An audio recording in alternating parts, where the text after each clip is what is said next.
Okay, here is a quick walk around of the 1970 BSA. So showing 12,000 miles on the odometer, probably since the rebuild. Speedo, tack, oil pressure gauge, aftermarket oil pressure gauge.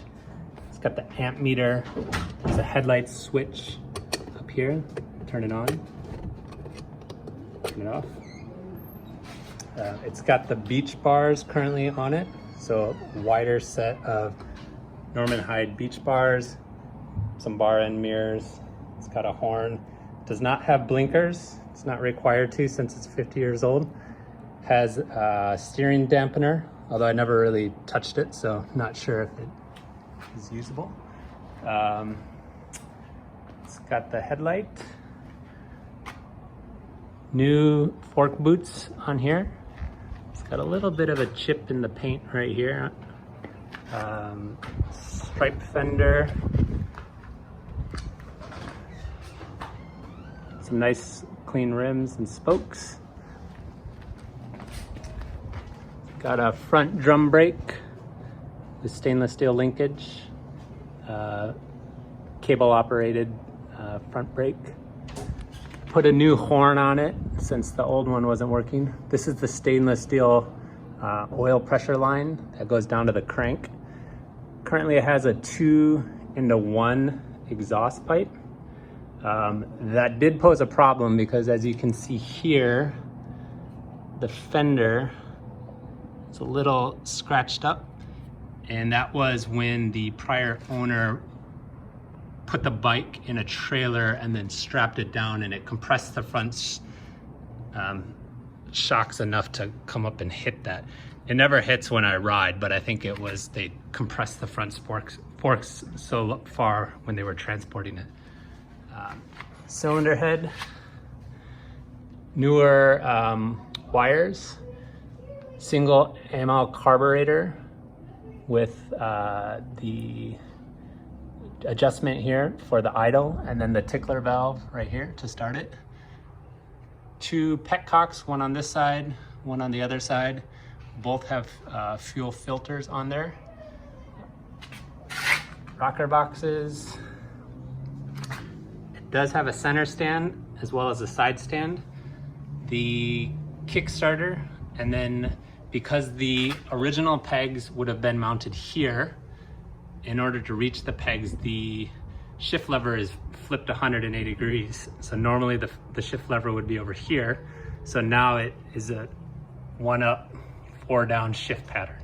So the rear sets are now further back. This is the oil tank.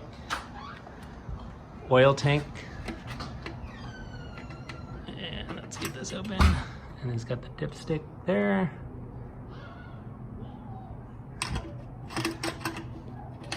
It's got the air cleaner right behind here.